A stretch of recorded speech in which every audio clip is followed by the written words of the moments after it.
now for a bit of fun on a Friday afternoon. They call it the Nerd Herd, the gathering of the gamers, whatever you want to call it. South Africa's biggest and most popular annual gaming event, rAge it's called, is delivering an adrenaline-filled 3 days of fun, so they say, as visitors go there to gather together and play games with each other. Now, CNBC Africa's Busi Lethole was there, and she joins us now for more.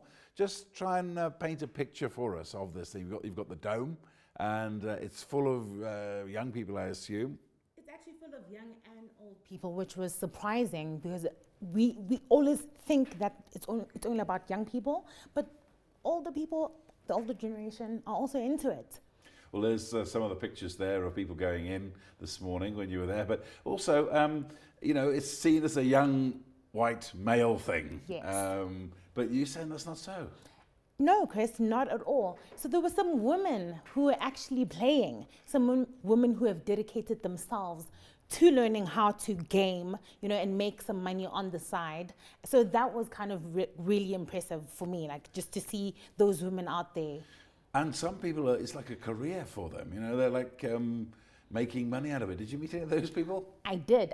So I met a guy by the name of Aaron, and he does this professionally. So he's part of a team and he makes a living out of this. And basically this is what he had to say. I actually spoke to him, so we can talk to him, yeah. I was still in school, so I was still playing like semi-professional in school, and then I decided to take it more professional when I saw the capabilities and the amount of money that we could make. Right, so just tell me about gaming. What is it about it that is so intriguing? Why did you decide to take this path? It's more about the moments and the people that you meet. Like most people say that gamers don't meet people a lot, like you stay in your bedroom and stuff. Meanwhile, you speak to hundreds of people per day. You meet new people, new personalities and stuff.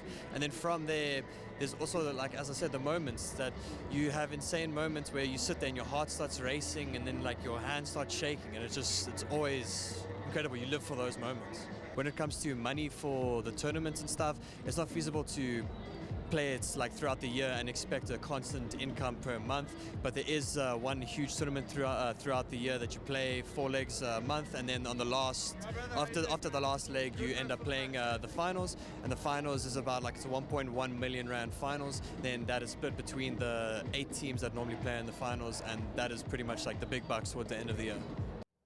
I see the young man there was fairly conservative with a t-shirt. He looked like a gamer to me, but some people there, you were telling me, you've been there all day, Yes. and not as conservative. Not at all. So some fans just went all out.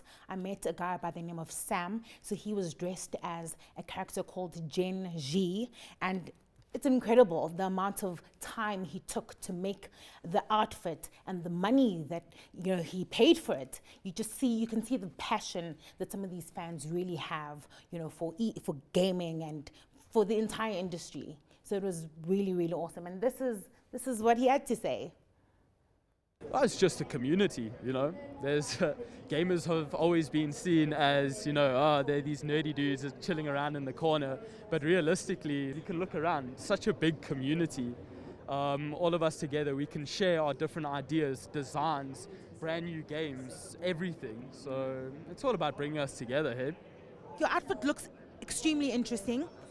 How much time did it take to make this, and how much did it cost? About 3 months to make fully. Acquiring all of the parts and lights as well took about a month. And then building it up, just that whole process was, about 2 months, so 3 months in total. Price of this, I would have to say, with all the parts coming in, it's about 2,000-3,000 rands worth inside there, and plus the tickets of 160 to come into rAge. So that's about the price, yeah. Well, there you are, a man dressed for the occasion now. But this isn't just play. This is also an industry. A lot of the people you met there at rAge here in Johannesburg today, it's work for them. There's a whole industry growing up where people are making games. Who did you meet? So I spoke to a guy by the name of Louis. So he made this awesome game, and basically it's the streets of South Africa. So these characters are like fighting each other, and behind the characters you see a taxi like hooting, what you would typically see on the streets of South Africa.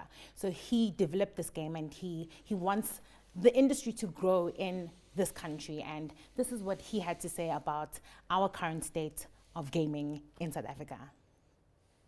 It is incredibly difficult to assess that because we put a lot of sweat capital in the game. Like, a lot of us work for free for about half a year.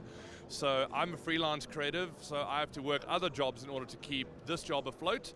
Then we got an investor in March, and then we had 500,000 Rand to finish the game to be delivered on all the platforms that we are intending to release. So it's not a big budget if you think about it, because we have to support a staff of 5 for 8-9 months, but we got there in the end, and we're very proud of the work we put in. And what do you think of the state of gaming in South Africa currently, and where do you think it's heading? I think there's a lot of cynicism around gaming, but I think now people are understanding that brands and gamification is now going to become very synergized, because it is a very, very current marketing tool, and it is actually the biggest form of entertainment commerce in the world right now. So I think a lot of people are now going to grab on to, if this game becomes successful, I think a lot of people are going to jump on the opportunity to go, okay, it's time to gamify our product, or it's just time to start making games. So I think we are now before the higher tides of game development in South Africa. Incredible. So overall, what did you take away from today in terms of a business story? I mean, perhaps it's not as big as it's looked in previous years, but what did you take away from it? I honestly think that with the unemployment rate in South Africa, maybe this is another avenue that young people can look into, whether it's becoming a gamer or whether it's developing games. And there is, just like, it's a niche thing, but I think there is a lot of opportunity there for South Africans. So maybe if we can just understand coding and understand, like technology and how to make games, how to do all of that, I think that might help in terms of like unemployment in South Africa. And yeah, like the next 2 days, it's happening tomorrow, it's happening on Saturday. They're expecting thousands of people. And yeah, hopefully they're going to be there and to just get that inspiration, just to be like, I can do that. I can make a lot of money from this. So why not? Why not do it? Because there are some people who are like, who live in this country who are professional gamers who win money on it. I mean, there was a bunch who won a load in Paris last year. I mean, there was one guy in New York City, he's 16, and he won over $3 million. So there is an opportunity, because a lot of investors are now seeing that, wait a minute, we're looking at soccer and rugby, but there's something with this gaming thing.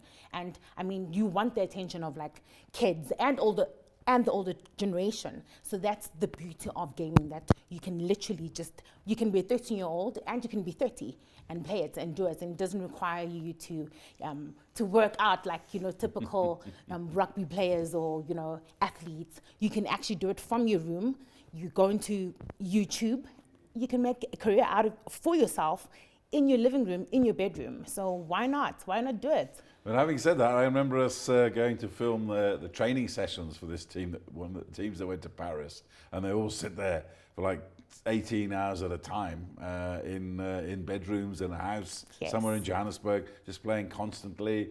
I mean, it seems a lot serious to me, because they, even during the competitions, they have like game callers who commentate on what's going on. So that's exactly what I saw at rAge. There are 2 commentators predicting who's going to win, who's going to take it, who's going to take the big prize, and the strategy that each team is using. So, it's not just games, but there is an actual strategy. Like, this is how we're going to go about it. So to us, it may look like a game, but to them, they mean business, Mr. Bishop. They really?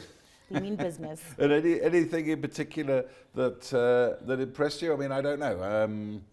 A lot of people might say that people should be going out into the world and climbing mountains instead of doing this sort of thing. What do you think? Okay, well, I think gaming does help you to go overseas, because some of the gamers did say that their investors help them to travel the world. So maybe they wouldn't have traveled the world, especially at such a young age. So if people are talking about traveling the world, this could actually make you travel the world. Busi Lethole, CNBC Africa's social media reporter. Thank you very much indeed.